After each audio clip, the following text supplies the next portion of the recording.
vez a través de esta programación de productora Natales. Estamos siempre con la contingencia, con notas, testimonios, indudablemente, para que nuestra comunidad virtual, también en Chile y el mundo, vaya conociendo justamente diferentes temáticas.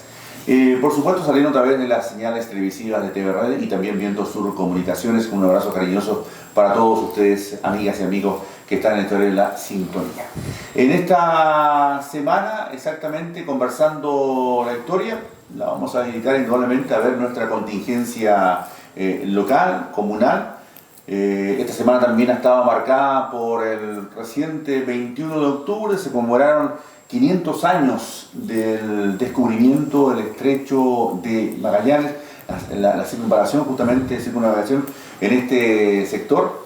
Así que sobre esto y mucho más vamos a conversar acá en este diálogo franco y directo con el sociólogo, escritor, empresario, hincha del fútbol, chillanejo, entre otras muchas de sus cualidades, de don Ramón Arregada Sepúlveda. ¿Cómo está, Ramón? Gracias por estar con nosotros en esta otra vez de Conversando la Historia. Con ese currículum. Sí, harto. Puedo... Esto de chillanejo, de todo eso, hincha del fútbol, todo bien, ¿no? Es que de chillanejo me queda bien poco ya, porque con 40 y tantos años en la zona. Exactamente. Es decir, yo diría 40 años en Natales. El próximo año voy a cumplir 40 años de residencia en Natales. Natalino ya de adopción, ¿eh? Sí. Exactamente, con todas las mañas y todo lo que tenemos por acá en Natalino, ¿no? Algo. Ramón, esta semana indudablemente ha sido importante, preocupante por otros sectores, indudablemente, como vivimos como comunidad, lo que estamos sintiendo, indudablemente por esta pandemia y esta cuarentena, indudablemente que nos ha privado de varios natalinos, natalinas, que ya no están con nosotros. Sí, es preocupante porque no lo pensamos, pero el virus avanzó bastante dentro de la población. La verdad es que nos enorgullecíamos. Antes, cuando este fenómeno comenzó a aparecer a nivel mundial en el mes de febrero, estábamos muy contentos de vivir en Puerto Natales, porque prácticamente era nuestro, yo lo llamo cautiverio feliz, porque en la práctica no se habían producido mayores problemas, pero tú ves ahora gente muy cercana se ha ido, a ellos no los hemos podido ir a despedir, porque las despedidas son cortas, son cruentas. Y es un riesgo también, ¿no? Y es un riesgo el juntarse. Por lo tanto, yo no sé, parece que tú tienes una pequña lista sí, ahí entre los que recordamos que han partido. Está este joven que era funcionario del registro civil, José Soto, me parece mucho, el Pato Savera, un hombre también dedicado a la música, al deporte, entre otros, Fernando Sepúlveda Contreras, por ejemplo, de los que alcanzamos a notar, Hernán Cárdenas, ganadero, hombre de campo, afincado en la comuna de Torre del Paine, conocido como Picardía, por ejemplo, que también se nos fue hace algún tiempo, don José Hernán Díaz Bontes, entre otros que han partido, y así mucha gente que aún, por ejemplo, algunos están luchando por su vida fuera de estas tierras. Claro, eso indica que esta pandemia es seria, hay que resguardarse mucho, tener mucho cuidado, y personalmente yo ya le estoy tomando cierto respeto. ¿En serio? ¿No lo creía, no lo asimilaba tanto, Ramón? Claro, es decir, a mí me pasaba lo que a todos nos ha pasado, que lo vemos como un fenómeno lejano, hasta que no nos toca a nosotros, es decir, la cercanía, más que nada un problema de cercanía, es un problema de piel, de gente que se va, que uno quiere mucho. El caso de, por ejemplo, Hernán Cárdenas, yo lo conozco hace muchos años, porque donde podíamos nos encontrábamos y conversábamos, él hablaba del campo, yo le preguntaba porque es una materia que siempre me ha interesado. Bueno, y el resto de la gente también, el caso de nuestro amigo Sepúlveda Fernando Sepúlveda, que por muchos años trabajó en la gobernación de Puerto Natales, era un hombre muy, pero muy instruido, un gran lector y además políticamente un hombre de muchas convicciones. Es decir, él era demócrata cristiano y defendía su convicción de ser demócrata cristiano y murió como demócrata cristiano. Es decir, era una de esas personas que dice: a mí me gusta la política y no voy a desconocer que soy político, y lástima que haya algunos que la desprestigian y que en vez de vivir para ella, viven de ella. Exactamente. El gobierno ha anunciado una serie de medidas, sobre todo en la región. Se acortó el toque de queda para nosotros y otras medidas restrictivas. ¿Qué tal, desde su perspectiva, ha ido todo esto, por lo menos lo que usted ha visto exactamente? Bueno, yo creo que lo conversamos la vez anterior. Yo miro con mucha preocupación cómo se están alargando los plazos en cuanto a actividades económicas tan importantes como son el turismo y el comercio local. En esa cuestión hay que ser muy sensible y hay que tener mucho cuidado, porque puede que después, ¿no es cierto?, sea difícil para nosotros levantarnos del estado de postración económica que va a quedar la región, y más que nada va a quedar la provincia. Natales es un pequeño mercado. Yo siempre hablo de que es una cárcel natural. Por lo tanto, es un comercio muy autosubsistente. Es decir, la plata gira y no sale de los márgenes de Puerto Natales. Y este tipo de actividad que disminuye la posibilidad de que haya circulante en el mercado es peligroso. Y lo otro que considero peligroso es que, a raíz de todas las experiencias que se han vivido en estos tiempos, haya mucha gente que al final de todos estos recuentos, cuando termine toda esta pandemia, decida irse de Puerto Natales. Porque nos ha tocado duro. Demasiado. El invierno, por ejemplo, fue un invierno duro. Y después vino todo este asunto de la pandemia, el cierre del comercio y la restricción para poder circular. Y más encima, para rematar la cuarentena, que ya llevamos en la séptima semana. De eso estoy hablando. Entonces todo eso, yo creo que hay gente que viene llegando a Puerto Natales, lo va a asimilar, y yo he conversado con muchas personas que no están acostumbrados a lo que hemos estado acostumbrados nosotros y dicen: no, esta pelea no la doy yo, que la den otros. Exactamente. Y ahora, esta semana, para concluirla, estimado Ramón, porque ya vamos a abordar exactamente el tema histórico, esta semana, para terminar, viene otro hecho histórico que nos convoca a todo el país, en una situación muy especial, en pandemia, nosotros en cuarentena exactamente.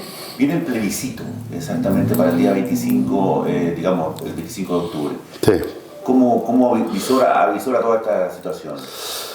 A mí me duele cuando hay gente que dice esta cuestión es invención de los políticos, porque uno que ha sido estudioso y es estudioso de la historia de Chile se da cuenta que desde los tiempos de O'Higgins en Chile no hay constitución que haya sido, podríamos decir, generada y al mismo tiempo conversada y discutida por el poder soberano que es el pueblo. Si tú analizas la Constitución Federal de 1833, la Constitución de 1925 y la Constitución de la dictadura del año 1980, porque después viene la Constitución de Lagos. ¿Ya? Todos estos procesos constitutivos, la verdad es que no han tenido la presencia de la gente. Entonces, y más aún, yo diría que en un país centralista, en un país donde todo gira alrededor de Santiago, y Santiago es un monstruo grande que pisa fuerte, ya a las regiones, que cuesta mantenerlo, ya gente de Natales y gente de Punta Arenas, que diga que no va a ir a votar, cuando en esta nueva constitución se puede plantear el asunto derechamente de la descentralización del país y de los poderes autonómicos que pueden tener las regiones. Mira qué importante. ¿Ya? Y aún más la posibilidad que en esta constitución nueva exista la posibilidad del plebiscito. Por lo tanto, que en cada una de las comunidades que existen en Chile, ya sean en los pueblos, en las ciudades, se puede decidir a través de plebiscitos si un proyecto productivo es bueno o es malo para la economía regional. Me refiero concretamente, y el otro día parece que lo conversamos, ¿ya?, a esta cuestión de la instalación de las empresas salmoneras en Puerto Natales. Cuando nosotros teníamos ocupación plena, llegan las empresas salmoneras a ocupar un lugar dentro de la productividad local, y la verdad es que nos desordena un poco el naipe, ¿ya? Y eso debe haberse preguntado, ¿quiere usted o no que vengan las empresas salmoneras? Pero en definitiva se pudo más de repente lo que decía, colegiamos con el resto de la comunidad, pudo más el tema del poder económico de repente en este tipo de situaciones. Bueno, eso es bastante preocupante, que la parte económica esté por sobre la parte social. ¿Eh? Y yo creo que hay preocupación porque hay mucha gente que tiene la convicción que mucho de lo que ha sucedido acá con el embate del virus se ha ido precisamente a un control no bueno de la gente que ha llegado. Muy riguroso, exactamente, sí, respecto de esto. Automotriz Costanera le recomienda Año Nuevo con baterías nuevas. Inicie el nuevo año con las baterías cargadas y que sean Solite. No olvide que estamos esperándolo en nuestros talleres con los mejores servicios. Vaya donde usted quiera, pero como siempre, con Automotriz Costanera.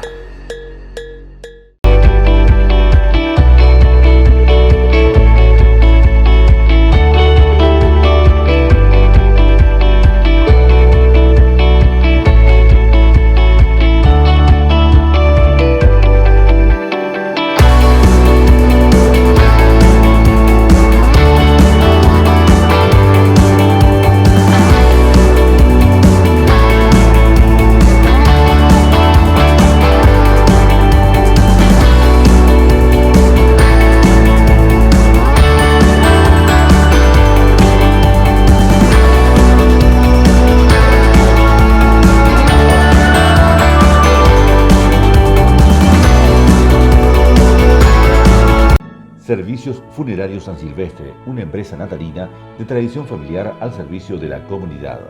Próximos a cumplir 40 años, entregamos un afectuoso saludo a toda nuestra querida gente de Natales y la provincia de Última Esperanza en general, deseando los mejores parabienes en esta fiesta de Navidad y Año Nuevo. En los momentos difíciles, cuente con todo nuestro asesoramiento y profesionalismo. Estamos en O'Higgins 770. Servicio Funerario San Silvestre de José Soto, España. Señora Cecilia, hijas y familia, desean una feliz Navidad y próspero Año Nuevo.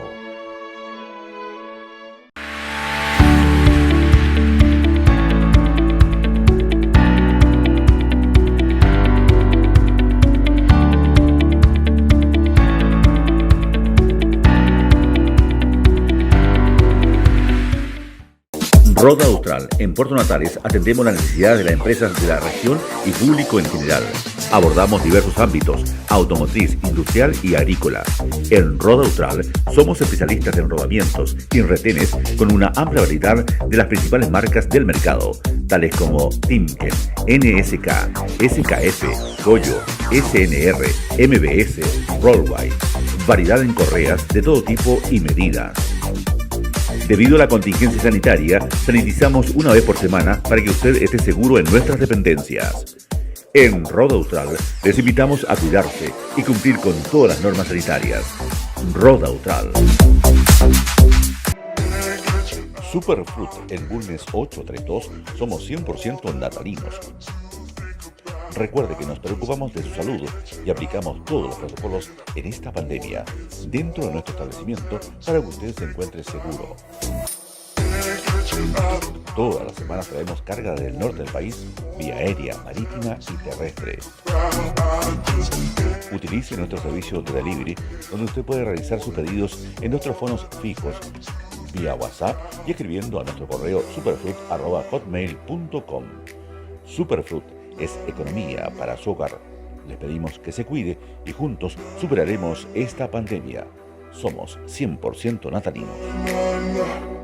Bien amigos, estamos de regreso después del saludo a nuestros gentiles auspiciadores en esta jornada de Conversando la Historia, justamente acá en Puerto Natales, en Última Esperanza, para toda la región de Magallanes, Chile y el mundo, saliendo también a través de nuestras redes sociales. Ya les adelantaba al inicio, antes de ir a la pausa, respecto de lo que íbamos a conversar en esta oportunidad, señalando un hecho importantísimo como es justamente el estrecho de Magallanes y sus 500 años, 1520-2020 exactamente, estimado Ramón. Salió un artículo ahí de un suplemento de la prensa austral, el diario regional, con una foto realmente imponente de un atardecer, exactamente con estos 500 años, espectacular realmente lo que el trabajo. Y aparece acá nuestro entrevistado, que entre otros don Ramón Arregada Sepúlveda, dice: la virtuosa relación entre Hernando de Magallanes y el descubridor de Última Esperanza, Juan Ladrillero, a quien se le atribuye, y me lo va a corregir seguramente, se le atribuye la frase de Última Esperanza, pero ahí lo va a ratificar justamente Ramón Arregada en esta oportunidad. Ambos navegaron por las llamadas tierras incógnitas, según detalla su libro Juan Ladrillero, El navegante olvidado, del escritor y sociólogo Ramón Arregada Sepúlveda. Ramón, 500 años del descubrimiento del estrecho de Magallanes, y se une también con un navegante que vino por otro sector y que hizo un par de veces justamente el estrecho de Magallanes. Cuéntanos. Sí, yo la verdad es que este libro, que apareció en el año 2005, se llama Juan Ladrillero, el navegante olvidado. Este libro... 2004. Este libro apareció fundamentalmente porque yo quería que la comunidad de Puerto Natales tuviera claro quién había sido el fundador de Puerto Natales, ¿ya? Y quién había sido el descubridor de Puerto Natales. Porque uno le preguntaba a la gente y le decía, ¿quién fue el descubridor de Puerto Natales? Todos decían el capitán Hermann Eberhard.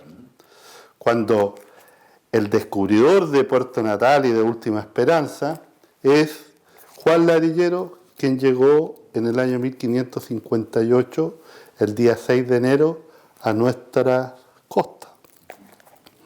Ahora, para poder escribir este libro, indudablemente que tuve que inmiscuirme y estudiar mucho y tener acceso a mucha literatura referida al momento histórico que vivió Juan Ladrillero, desde su nacimiento en el año 1505 en la ciudad de Moguer de los Palos, cerca de Sevilla, en Andalucía, España.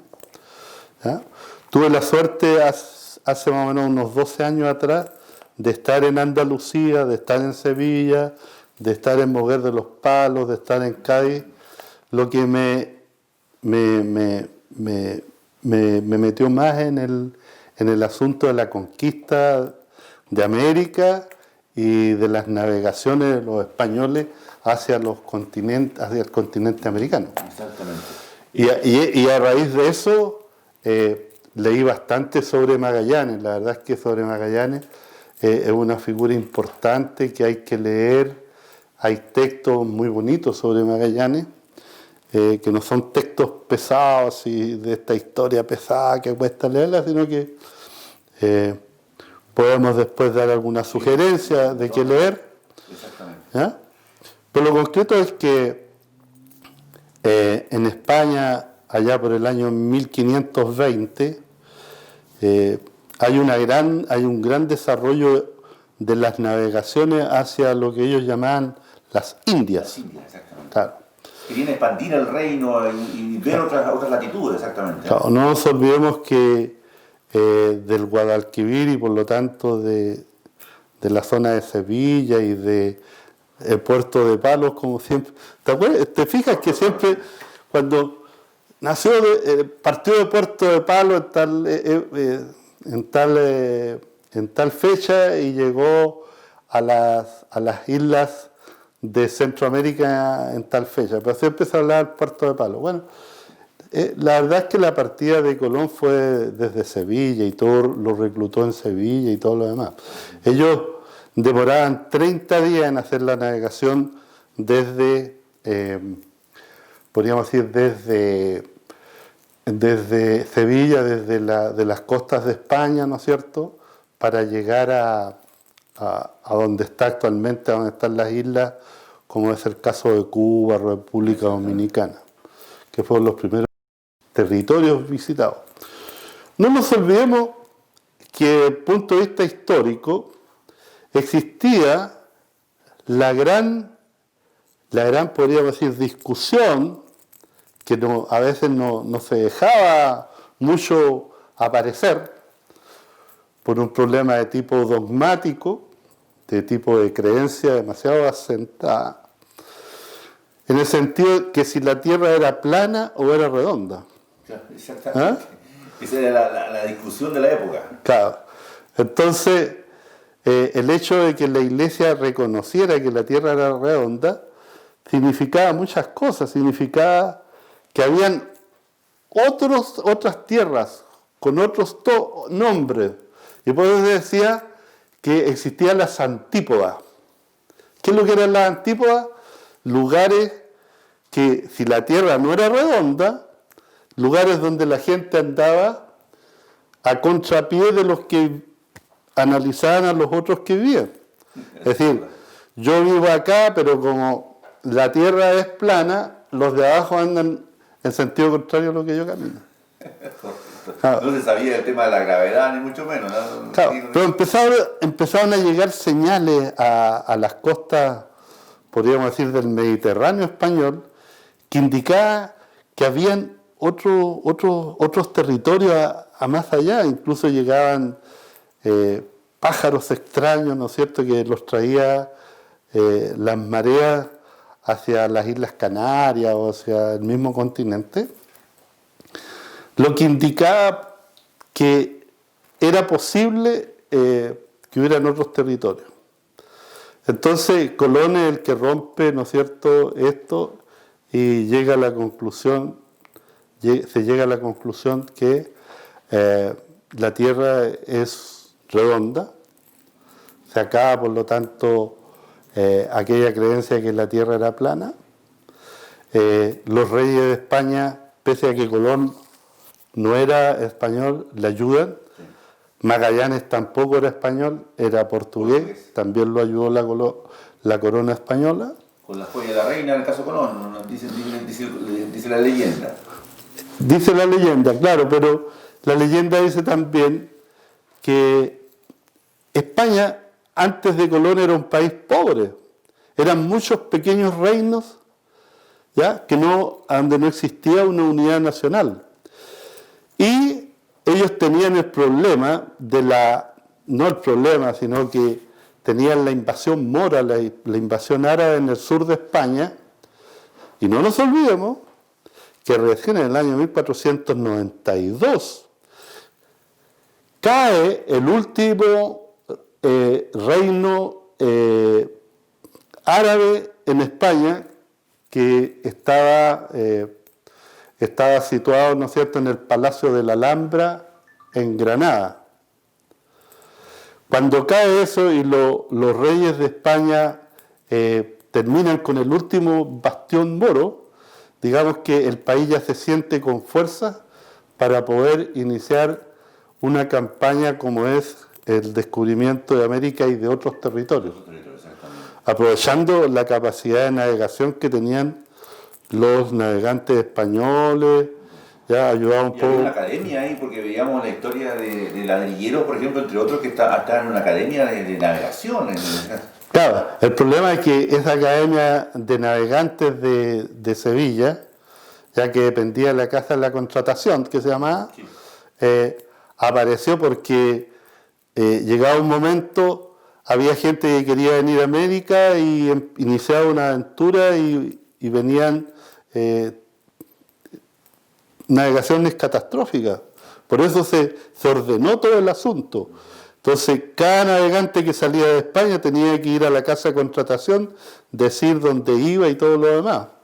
El caso de Magallanes, que antecedió justamente a Juan Ladrillero, el navegante olvidado, Magallanes tenía claro a dónde venía, tenía que buscar un paso, ¿era esa su objetivo? No, ya existía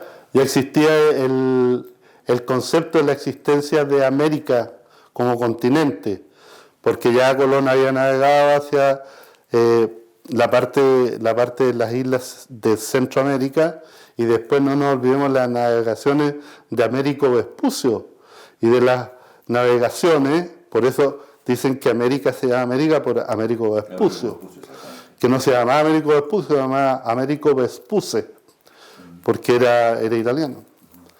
¿Ya? Y después vino todo este periodo de reconocimiento. Yo diría que la mayor contribución al conocimiento de América vino por parte de la corona portuguesa. Incluso hubo un rey portugués que estuvo tan dedicado a esta cuestión de la navegación hacia ultramar, hacia el territorio ultramarino, que se autocalificó como Enrique el Navegante. ¿Ya? Y él creó toda una escuela de cosmógrafos en Portugal, que eran los que navegaban hacia la isla de las especies, pero circunvalando, recorriendo las costas del territorio africano. ¿Ah? Entonces, lo que faltaba era hacer el viaje no circunvalando el territorio africano, ¿ya? Sino que viendo la posibilidad de hacerlo hacia el poniente de lo que era el continente De América. de España, es decir, donde se escondía el sol. Ah, perfectamente, ya. Claro. Y ahí en esa empresa se inmiscuye, entra justamente Magallanes. Había una gran cantidad de escritos que Magallanes y un socio de él que se llama Rui Faleiro, que es importante en la navegación. Era el pensante de este trabajo, ¿ah? Rui Faleiro era un fabricante de cartas de navegación, y el tipo tenía tal precisión en las mediciones con el astrolabio y con las brújulas y todo lo demás, los instrumentos básicos que existían en ese tiempo, sí, que fue capaz de dibujar el continente africano con una precisión, digamos, importante. Era un hombre trascendental en esta empresa con Magallanes, y no terminó bien porque fue desembarcado en un momento. La verdad que eso también la historia no reconoce solamente a Magallanes Faleiro, que era como en segundo o tercer plano en este caso, ¿eh? Claro, y según dice la historia negra de Magallanes, que Faleiro entró en un estado, podríamos decir, de locura, ¿no? Sí, de extravío y murió en condiciones poco deseables para la jerarquía que él tenía.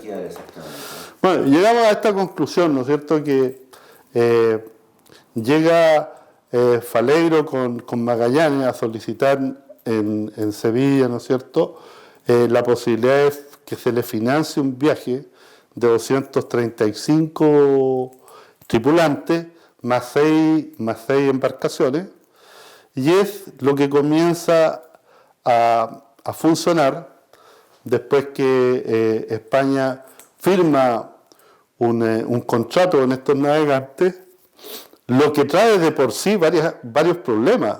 Uno es el despecho por parte del reino de Portugal, que incluso se habló de que había mandado a gente a España para matar a Faleiro y matar a Magallanes. Por eso, Carlos V rápidamente nombra gran caballero a Faleiro y a Magallanes. Y le coloca protección. Claro, y le coloca una protección pero absoluta. Privado, ¿ya? Sí, para que no entre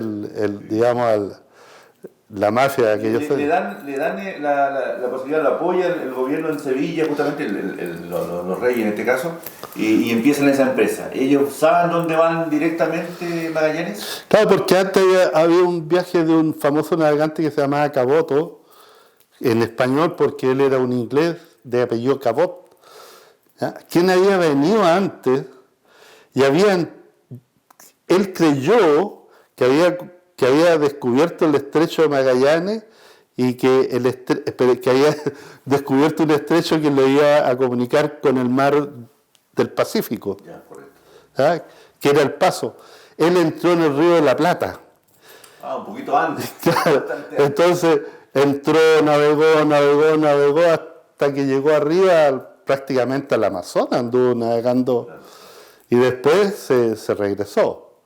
Entonces todas esas experiencias más otros viajes que hubo le sirvieron a estos dos navegantes para llegar a la conclusión que el continente americano, ¿ya?, se iba verticalizando la costa, iba a llegar un momento en que iban a llegar a un estrecho, que iba a ser el pase interoceánico que le iba a permitir a ellos llevarlos hasta el Mar del Sur. Ojo, muy, muy importante, porque Vasco de Gamboa, en el año 2013, había descubierto el Océano Pacífico, a la altura de Panamá. ¿Año? 1503. Dije 2003. 2013, sí, no. 1513. En 1513, Vasco Núñez de Gamboa atraviesa desde el Darién, que se llama la costa donde está actualmente, hacia la costa que está a donde está Panamá, y de ahí descubre el otro océano. Entonces, el 2013 ya se sabía la existencia. En 1513 se sabía la existencia del Océano Pacífico. Le colocaban Pacífico porque era muy tranquilo. Pero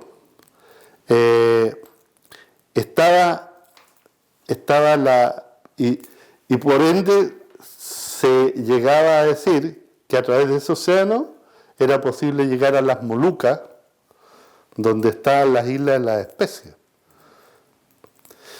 Y ese conocimiento es el que aprovecha Hernando de Magallanes, con muchos problemas. En primer lugar, porque los capitanes españoles se negaban a respetar al comandante de la escuadra, que era portugués. Aquí, cerca de Puerto Natales, en la Patagonia Argentina, está San Julián. Exactamente. Ahí en San Julián se produjo un complot contra Magallanes, de gente que no quería seguir viajando. Es posible que muchos de ellos le haya dado miedo el hecho de que se iban a encontrar con que terminaba el mar por la creencia que tenían de esto de la tierra plana, y por las cartas de navegación donde aparecía tierras ignotas, tierras no conocidas, ¿ya? Y donde se dibujaban en los mapas de la época lugares llenos de monstruos, de dragones, ¿ya?, donde si se caía, y ahí se genera el viaje de Magallanes. Pues ahí podríamos decir que en 1520 llega Magallanes al estrecho con todas las dificultades, sigue hacia las Islas Molucas, es decir, encuentra la salida noroccidental del estrecho, por ahí por donde está el Faro Evangelista, sigue y va a dar, ¿no es cierto?, a las Molucas. 21 de octubre de 1520 de secesión, ¿no? 21 de octubre de 1520. Exactamente. Y ahí Magallanes descubrió ese paso, lo hizo la cartografía, todo lo demás, exactamente. Vio los fuegos de Tierra del Fuego, todo lo demás, y pudo salir hacia el Pacífico, que lo identificó plenamente, ¿no? Lo identificó plenamente, llegó al Zipago, que era la isla, actualmente ahí está Indonesia, ¿no es cierto? Por una torpeza, y a la vez por el poco cuidado del resto de los navegantes que lo acompañaban, cae en un incidente absurdo y muere en manos de los aborígenes del lugar. En 1521 exactamente, claro. Esta situación, ¿no? Y después sigue la navegación, queman una de los barcos porque quedan tan pocos sobrevivientes que en la nave que llegaba vuelven a circunnavegar el continente africano y llegan de regreso a Sevilla después de 2 años de navegación. Así fue la historia del estrecho, ¿no? Quien escribe todo esto es un señor que era el escribiente, un señor de apellido Pigafetta. Ahora, lo raro de todo el derrotero que escribe y de las memorias del viaje de Pigafetta es que en ninguna parte aparece textos escritos por Magallanes. Es decir, el diario de navegación de Magallanes fue reescrito. Y eso significó que estos capitanes que fueron traicioneros al comandante lusitano, al comandante portugués, que era el que tenía el mando de la expedición, quisieron esconder todo lo que significó la traición a esta persona que lo dio todo y no volvió. No volvió, exactamente, ¿no? A él se le ocurrió junto a su socio hacer este viaje. ¿Cuál dijo que el apellido era Salguero, no? ¿Cuánto era? Faleiro. Faleiro, exactamente. Y después el pago, exactamente, lo volvieron los capitanes españoles, pero no volvió el creador de todo esto. Volvió a cargo de la nave que regresó Juan Sebastián Elcano, y volvió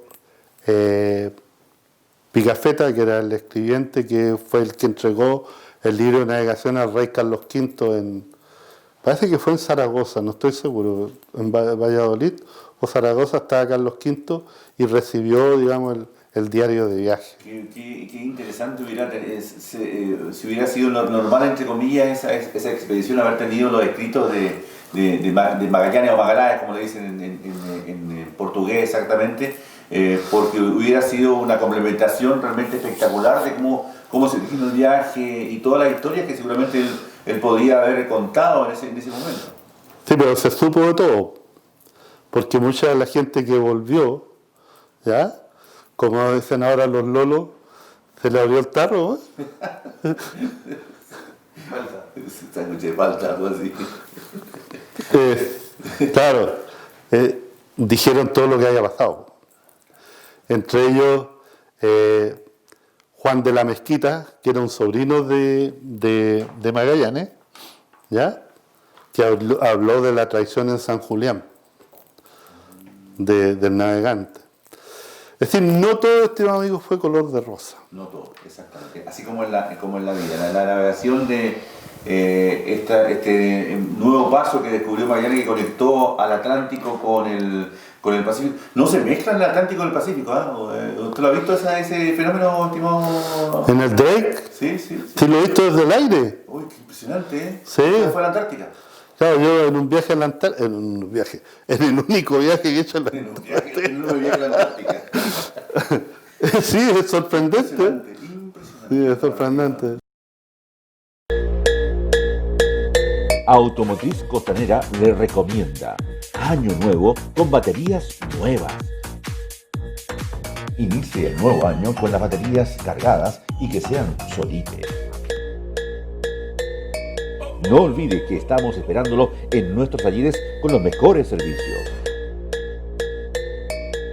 Vaya donde usted quiera, pero como siempre, con Automotriz Costanera. Servicios Funerarios San Silvestre, una empresa natalina de tradición familiar al servicio de la comunidad. Próximos a cumplir 40 años, entregamos un afectuoso saludo a toda nuestra querida gente de Natales y la provincia de Última Esperanza en general, deseando los mejores parabienes en esta fiesta de Navidad y Año Nuevo. En los momentos difíciles, cuente con todo nuestro asesoramiento y profesionalismo. Estamos en O'Higgins 770. Servicio Funerario San Silvestre de José Soto España, señora Cecilia, hijas y familia. Desean una feliz Navidad y próspero Año Nuevo.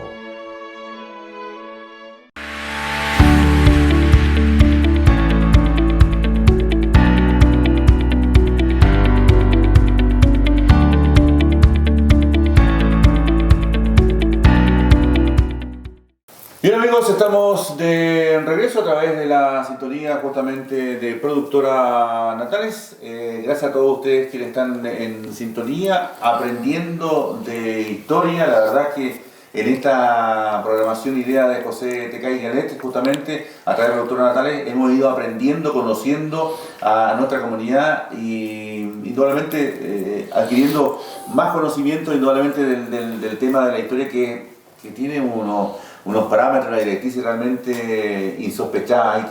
Hay que conocerla, hay que estudiarla, hay que quererla, realmente para que así se conozca la realidad de nuestra comunidad, de las comunidades en definitiva.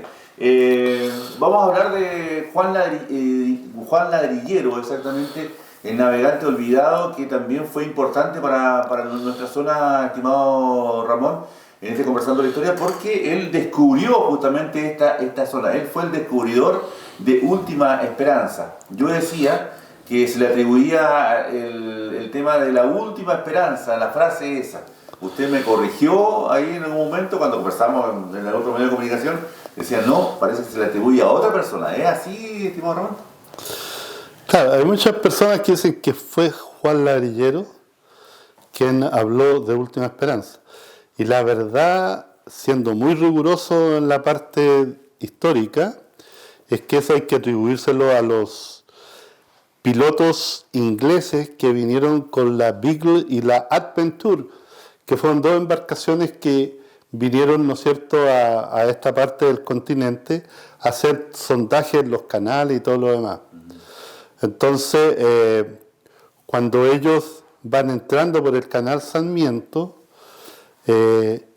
dicen que van llegando a una parte que ellos van a llamar Last Hope, que significa Last Última Hope, Esperanza. Esta misma expedición es la que bautiza el seno obstrucción, como seno obstrucción. Después Bahía de Desengaño, ¿ya?, en otra parte de la región. Después Bahía Inútil. Te fijas, hay muchos temas, Golfo de Pena. Te fijas, la toponimia es una toponimia triste, una toponimia desesperanzadora. Imagínense. El Golfo de Pena, para haberlo nombrado de esa manera, tienen que haber pasado unas penurias que le cuento en ese momento. Ahí está el Golfo de Pena. Exactamente. ¿Cómo se relaciona Ladrillero con nuestra zona desde que le encomendó el gobernador de la época, García Hurtado de Mendoza? Exactamente, oye, vamos a ver por esta parte algunas tierras. ¿Qué quería buscar exactamente García Hurtado? Claro, lo que pasa es que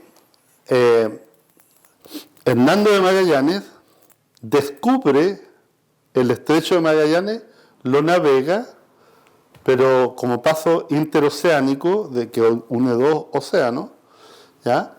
Él sigue hacia el lugar donde quería llegar, porque tenía que llegar con especies, porque para eso lo habían financiado la expedición. ¿Ah? Entonces, entre el año 1520 en adelante se trataron de hacer varias expediciones, pero todas fracasaban. Por los mismos problemas que habíamos estado viendo, estas largas navegaciones con muchas dificultades, con mares que no se veían tormentosos, ¿ya? Como los mares que habían en la parte de las costas de España y todo lo demás, o de las travesías que se hacían a Centroamérica. Estos mares sí que eran tormentosos y eran peligrosos para la navegación. Entonces, se da que muere Pedro de Valdivia en Chile, en manos de los araucanos. El virrey del Perú, que era es decir, que era Hurtado de Mendoza, el virrey del Perú, cree necesario, y además por una exigencia de la colonia, de la corona española, de tomar posesión del estrecho de Magallanes, pero tomar posesión desde territorios cercanos al estrecho de Magallanes, como eran las fundaciones de fuertes españoles, tanto en Concepción como en Valdivia. En el año 1557, a finales de 1557, es nombrado García Hurtado Mendoza, el hijo del virrey del Perú, como gobernador de Chile. Pero la misión que iba a traer García Hurtado Mendoza era combatir a los araucanos, combatir a la gente de Arauco, que había quemado el fuerte de Penco, ahí cerca de Concepción, y donde ahora está Concepción, y por lo tanto traer mucha gente que había participado en guerras europeas, es decir, tipos más o menos duchos en asuntos de la guerra, que venían a gozar un poco y a llenar su libro de aventuras combatiendo con los nativos más combativos que existían en el territorio de América, ¿no? Porque bien sabemos que Cortés llegó, por ejemplo, a México y fue no de tanta resistencia, y por eso se llevaban todo el oro de México. Los Pizarro, que llegaron a Perú, derrotaron fácilmente al Imperio Inca. Pero los españoles que llegaron a Chile nunca pudieron romper lo que ellos mismos llamaban los confines, que estaba dado por el río Biobío. No podían pasar del río Biobío. Hicieron de cuadrito acá justamente los orígenes de la época, justamente ahí, ¿no? Claro, lo pasaron muy mal, es decir, y lo que tenía el pueblo araucano era que era un pueblo que combatía y tenía tácticas de combate, ¿sí? Eso es lo que más le llamó la atención. Y posteriormente, claro, se agigantaron cuando descubrieron el caballo, que los propios españoles les facilitaron debido a que lo dejaban, ¿no es cierto?, abandonados los caballos, y ellos se apropiaron, ¿no? Y muchos de ellos, bueno, volvemos a otra parte de la historia, muchos de ellos después tuvieron en algún momento alguna relación con los mismos españoles, Lautaro, Caupolicán, etc., y perfeccionaban sus tácticas militares, y la verdad es que fueron un pueblo extremadamente combativo, que lo siguen siendo hasta la fecha. Pero si España nunca pudo derrotar a los araucanos, nunca. Y lo único que le quedó a España es amigarse con los araucanos y hacer esos famosos hacían grandes reuniones donde había muchos festejos y todo lo demás, ¿ah? Los parlamentos que se llamaban, de tal manera de intercambiar. Y al final, cuando llega la independencia de Chile, los españoles que estaban en Chile no combatían contra los araucanos, sino que los tenían como aliados y proveedores. Exactamente. ¿Me entiendes? De esa parte. Juan Ladrillero, ¿cómo lo concatenamos acá? Bueno, Juan Ladrillero es buscado por el virrey del Perú como uno de los podría ser, navegantes más experimentados para que trajera a su hijo, llegaron en 2 embarcaciones a Concepción, una se llamaba el San Luis, ¿ya? Y llegaron a tomar posesión de Concepción. Ahí venía Alonso Ercilla y Zúñiga, venía Alonso Ercilla y Zúñiga y varias personas que posteriormente fueron famosas de familias de rango en Chile. Pero eran todos combatientes que venían de Europa y venían a pelear para ver cómo eran los combatientes estos que habían acá. Es decir, aquí te los traigo. Pero entonces, llegado García Hurtado Mendoza, el niño de 23 años, le dice a Juan Ladrillero, que tenía 60 años, que tiene que irse inmediatamente a tomar posesión del Estrecho de Magallanes, para lo cual le entrega 2 embarcaciones. En base a la experiencia que habían tenido otros navegantes que habían tratado de llegar al Estrecho de Magallanes, y para eso sería bueno la cartografía que hemos conseguido. Estas son cartas de navegación, ¿no? Son cartas oficiales de navegación. Este es el Océano Pacífico, ¿ya? Estas son las costas de las regiones australes. Acá hay un escenario muy conocido por nosotros que se llama el Golfo de Pena. Este es el Golfo de Pena. ¿Cuánto lo hemos pasado mal en el Golfo de Pena por atravesarlo? A mí me ha tocado. ¿Ya?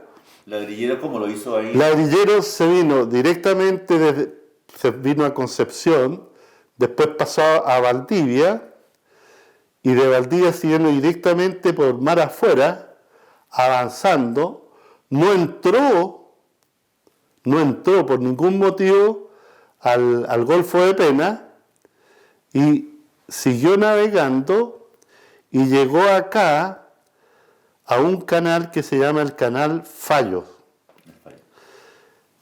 del cual deben tener mucho conocimiento nuestros amigos pescadores, sí, porque este es uno de los canales que tiene muy buena pesca.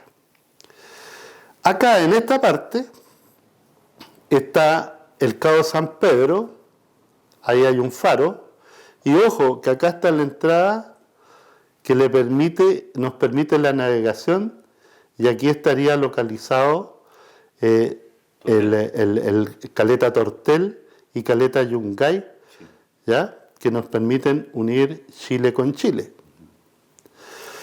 Ya, dejemos eso de lado y veamos que las 2 embarcaciones que vienen, uno de San Sebastián y derroteros diferentes, ¿sí? Ya, no, las 2 embarcaciones llegan acá y en este canal los toma y son víctimas de un temporal de esos que se dan solamente en esta parte. ¿Ah? Mira, fíjate que acá está el Golfo de Pena. Acá hay 2 islas que se llaman Byron y Weyer. Aquí se produjo el hundimiento de la fragata Weyer, que se ha hecho tan famoso, ¿no es cierto? Y que bueno, esa es una historia que vamos a contar posteriormente. Aquí se hundió la fragata Weyer, que un amigo nuestro, un pescador artesanal, pedrero, encontró los cañones de la fragata Weyer. Recuerdo eso, sí, exactamente, sí. Bueno, acá sigue el canal de Fallos, sigue navegando, y en una tormenta que se produce acá en el canal de Fallos, ¿ya? Se pierden las 2 embarcaciones, es decir, pierden contacto las 2 embarcaciones. Ahora, siguen hacia acá, este canal, por eso se llama Canal Ladrillero. Yo no sé si tú lo puedes visualizar bien ahí. Sí. Si lo puedes visualizar. Exactamente. Canal Ladrillero. Sí. ¿Ya? Entonces, considera que es mejor salir de acá y entrar a mar adentro, es decir, este es el Pacífico, donde nos imaginémonos que están golpeando todas las olas de tempestades que son muy frecuentes en esta parte. Acá está, ¿no es cierto?, la isla Madre de Dios, de Guarelo. Exacto. donde está Guarelo. Sí. Entonces aquí llegamos, después seguimos con la otra carta de navegación. Estamos acá con Ramón revisando el derrotero que hizo justamente acá Juan Labrillero y toda Claro. la población. Esta es la isla Madre de Dios, acá está Guarelo, sigue Ladrilleros, Siempre dándole la espalda al océano Pacífico. sí, pero saliendo al Pacífico, Sí. y aquí se encuentra con el estrecho Nelson, ahí, que es un sector donde van muchos los pescadores natales, porque dicen que ahí están las mejores centollas de todos los canales. Para familiarizar un poco. Sigue navegando hacia allá, ¿ya? Y Canal Sarmiento ese es. ya, aquí está el canal Sarmiento. Pero se equivoca y vuelve hacia el norte. Vuelve hacia el norte. ¿Ya? ¿Qué es lo que se ve? ¿Sube esta? Claro. Perfecto.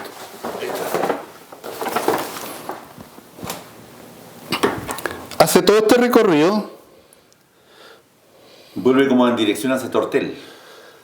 vuelve en dirección donde está Puerto Edén. Incluso estuvo acá en una parte que se llama Eire, donde está el ventisquero del Pío, Pío 11. Pío XI, y regresa hacia allá. ¿Ya? Y después vuelve, ¿ya? Y toma esta ruta. Y Ahí tomamos la. Y aquí va a ser más conocida la ruta, porque él en un momento dado pasa por acá, por, ¿cómo se llama? El Estrecho Nelson, Canal Castro, las Islas Solari, y posteriormente acá entra en el Canal Sarmiento. En el Canal Sarmiento sigue navegando, y acá llega, en esta parte está Puerto Natales. Perfecto. Acá. ¿Vamos a acá? No, Perdón. mejor bajemos acá. Ahí está bajando una. Ahí está el mapa. Bueno, y acá está Puerto Natales, ¿no es cierto? Él va hacia el lado de donde está actualmente el Seno Obstrucción, y después sube el canal sube el canal Señoret y llega acá donde está la desembocadura del río Serrano. Está el Balmaceda, el Serrano, Claro. todo hacia ahí, sí. Y por eso decimos que es el primer europeo que ve las Torres del Paine. Qué impresionante. Y después él se queda un poco tiempo ahí, 2 o 3 días, ahí en la isla Focus, una isla que está frente a Puerto Natales, por acá, que se ve cuando hay días despejados, se ve la isla Focus. Esto es el 6 de enero de 1558. Atraviesa acá, ya esta parte donde está Natales, la llama la isla de los venados, es decir, territorio de venados, porque resulta que ahí había cualquier cantidad de huemules. Y ahí se abastece de carne, sale de acá, ¿no es cierto? Y sigue navegando. Para esto es bueno ver aquí, sigue navegando,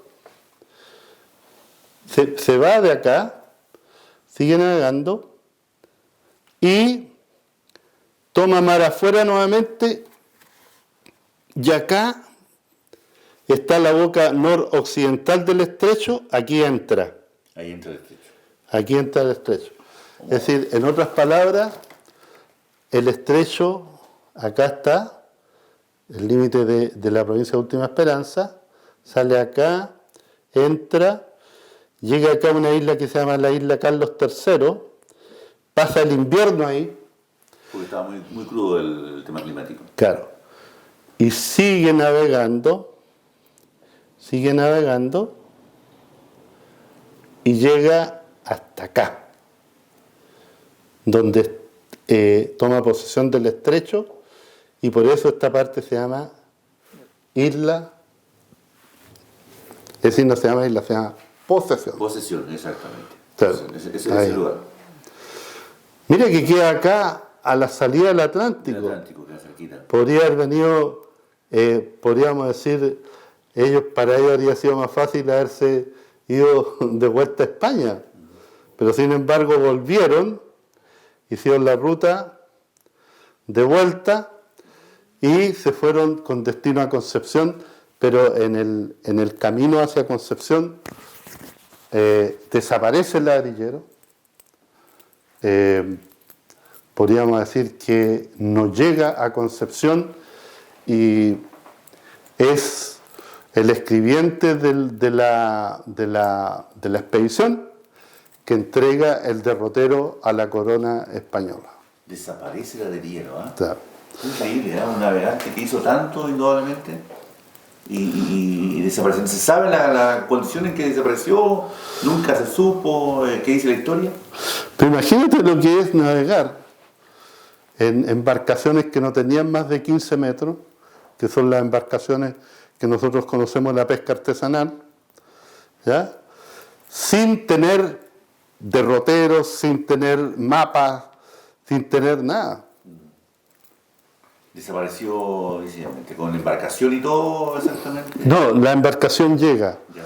pero dice la crónica, porque la verdad es que cuando yo hice mi libro Juan Ladrillero, lo que más me interesaba es saber si él había logrado sobrevivir y si había llegado a Concepción, pero no llegó a Concepción. Llegaron solamente 3 tripulantes del San Luis, que era el barco que como decía, que él tenía a su cargo. Ah, perfectamente.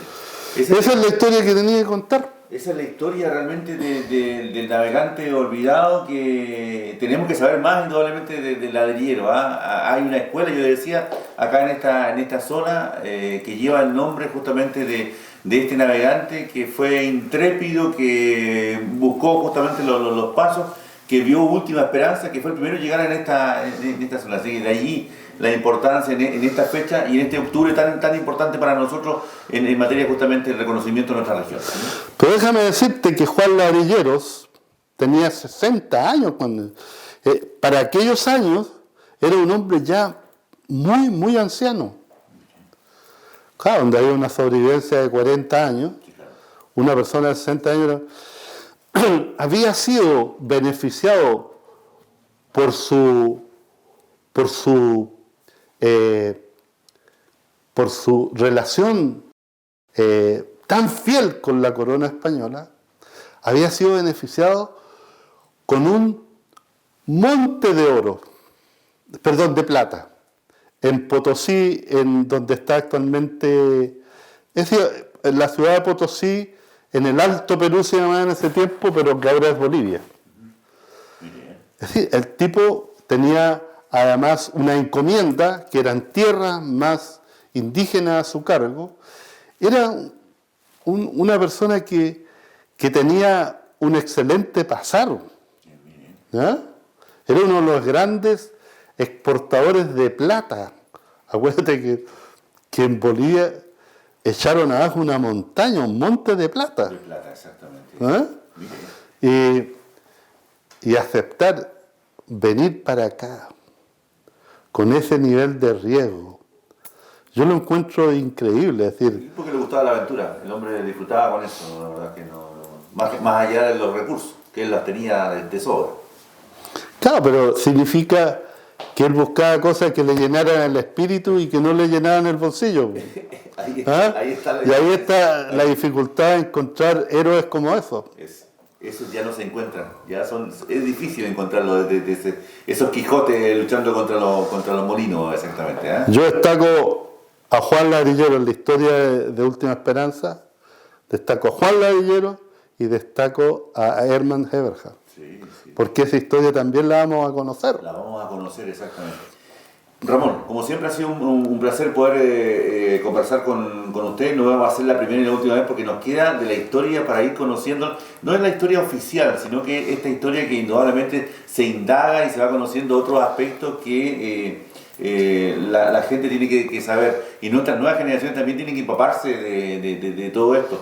Y para los que no somos de tal nueva generación, indudablemente que vayamos aprendiendo y refrescando nuestro conocimiento. Así que solamente las gracias por habernos acompañado y haber dado justamente este momento para conversar la historia a través de Productora Natal. Así que nada más que una despedida, estimado Ramón.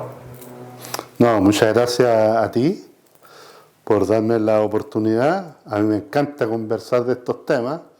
Entonces, es lógico que uno quiera compartirlo.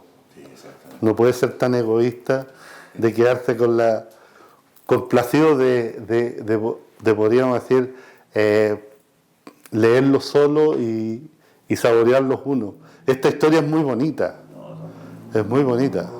Hemos conocido, amigos, de los derroteros de Hernando de Magallanes, exactamente, y también del navegante olvidado Juan Ladrillero en esta fecha de octubre, donde se ha recordado también los 500 años del descubrimiento de nuestro estrecho de Magallanes, compartiendo la historia con Ramón Arregada Sepúlveda, sociólogo, escritor, hombre justamente de nuestra tierra. Con más conversando la historia estaremos, Dios mediante, la próxima semana. Les envío un fuerte abrazo virtual para todos. Nos vemos. Gracias. Hasta siempre.